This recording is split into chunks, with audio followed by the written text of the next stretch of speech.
This deadly offense out of the Ravens playbook is the perfect scheme for players who love option plays and attacking their opponent with an overwhelming ground attack. This scheme is out of the pistol-strong slot formation, and today we're going to be looking at how we can use it to take full advantage of a lightning-quick quarterback and a dangerous arsenal of running backs in the backfield. We were taking on the Denver Broncos, and to start off the game, I added the plays power option, triple option, and PA power O to my audibles menu. I came out in the play halfback power O and flipped the run to the left to try and give us a numbers advantage on that side, but after a missed block, J.K. Dobbins got brought down for a loss of 2 yards. On second down, I called PA power O and I motioned over my slot receiver and put him on a streak to build a flood concept on the left side. Unfortunately, my right tackle Morgan Moses had no interest in blocking Randy Gregory, and Lamar got hit before he could get the throw off. After a false start moved us back another 5 yards, on 3rd and 17, I went with the play fade smash. My adjustments were to put the outside receiver on a slant, block the fullback, and then motion snap the slant. I wanted to read the high-low over the middle, but it turned out my opponent was in a cover 2, and the fade route from the slot receiver was wide open, so Lamar lasered it in there to Rashad Bateman, who hauled in the 20-yard reception. On 1st and 10, I went with the play triple option, and I prefer using this as a designed handoff to the fullback when we have a numbers advantage on the weak side. After the snap, 310-pound Patrick Ricard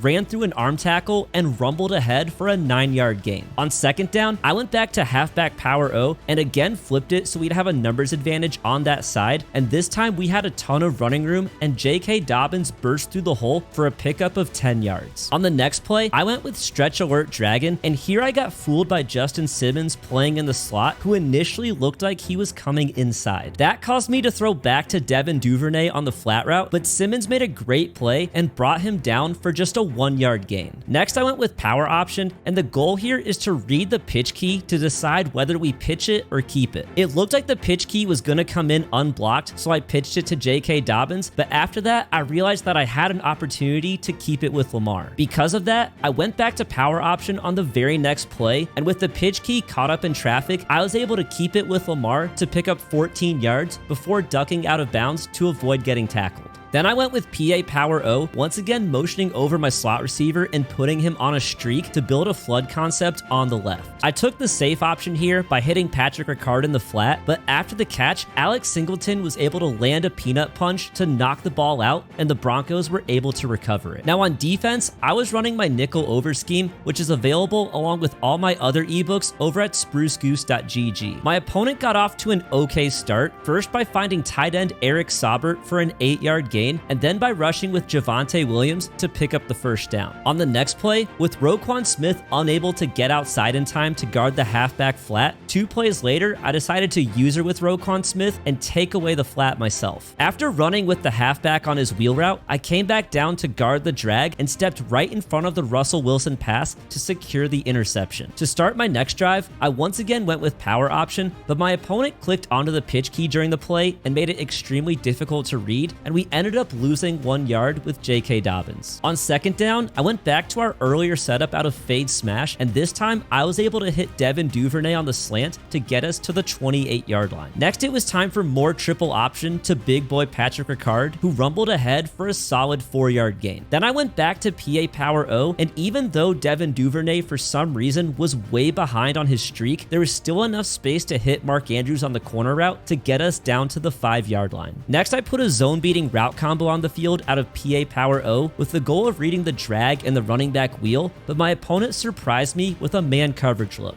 But this is why mobile quarterbacks are so valuable, and with nothing open, I was able to sprint outside with Lamar and take it myself for the easy touchdown. My opponent started off his next drive with a toss to the outside, which we had completely bottled up, and then on second down, he decided to throw to a very closely guarded Courtland Sutton, but he was able to bring in the catch anyway. Now apparently that gave my opponent the confidence to just start throwing literally anything, because 2 plays later, it looked like he was trying to throw an interception, and my safety just straight up drops the pick, and on third down, he threw right at my defender in the flat, but we just let him catch it anyway. Since Courtland Sutton was apparently Randy Moss out there, he tried to force it to him in double coverage 2 plays later, but after we brought down his tight end short of the first down line, my opponent wisely decided to just take his field goal to make it a 7-3 game. With just 16 seconds left before halftime, I knew I had to move the the ball quickly downfield, so I went with the play PA boot left, and my adjustments were to put the outside receiver on a streak and put the tight end on a smart routed in route. With 2 defenders in his face, Lamar stood tall and delivered a perfect ball to Mark Andrews, who got brought down at the 42-yard line. With just 8 seconds left, I called PA boot left again with the same route combo, except this time I also blocked the fullback. Devin Duvernay on the corner route found a ton of open space, and he hauled in the sideline catch on the 31-yard line to set up a 48-yard Justin Tucker field goal, which he nailed to make the score 10-3 at halftime. In the second half, our defense really stepped on the gas, completely smothering every receiver on first down and then screaming in off the edge on second down to sack Russell Wilson for a 6-yard loss. Our cover 4 defense was locked down once again on third down, and my opponent had no choice but to punt us the ball back. On first down, I started with another triple option handoff to Patrick Ricard, who seemed impossible to bring down as he rumbled ahead for another 9 yards. On second and inches, it looked like we had a ton of space on the strong side, so I audibled to power option, let the pitch key commit to the quarterback, and pitched the ball out to J.K. Dobbins, who sprinted ahead for a huge gain before eventually being brought down at the 23-yard line. Next, I went with stretch alert dragon, and this time the slot cornerback came so far inside that I knew I could throw it to the flat route, which resulted in a 7-yard gain plus half the distance to the goal after a roughing the passer penalty on Randy Gregory. On first down, I went with halfback power O and completely missed the running lane that would have had us walking into the end zone, but it didn't matter because on second down, I went back to power option, and with the pitch key once again caught up in traffic, I breezed around the edge with Lamar to go untouched into the end zone for his second rushing touchdown of the game. Things went from bad to worse for my opponent when on the very first play of his next drive, he threw another interception to Roquan Smith, and I did a little dance before going out of bounds because I wanted to play more offense. Another handoff to Patrick Ricard saw me get hung up on one of our blockers, but on second down, another rep of halfback power O to J.K. Dobbins let him show off just how much he wanted it as he threw off not one, but 2 Broncos defenders as he rumbled his way into the end zone. My opponent basically chewed clock for the rest of the game before throwing an interception on the goal line, capping off a dominating performance for us on both sides of the ball. Lamar was extremely efficient on the stat sheet, completing 8 of his 9 passing attempts for 113 yards, while also contributing 3 rushes for 27 yards and 2 touchdowns. J.K. Dobbins was our rushing leader, going for 41 yards and a touchdown on 8 carries, while Devin Duvernay led the way receiving-wise, hauling in 3 catches for 41 yards. So if you want a scheme that's perfectly built to get the very most out of a lightning-quick quarterback and a powerful ground attack,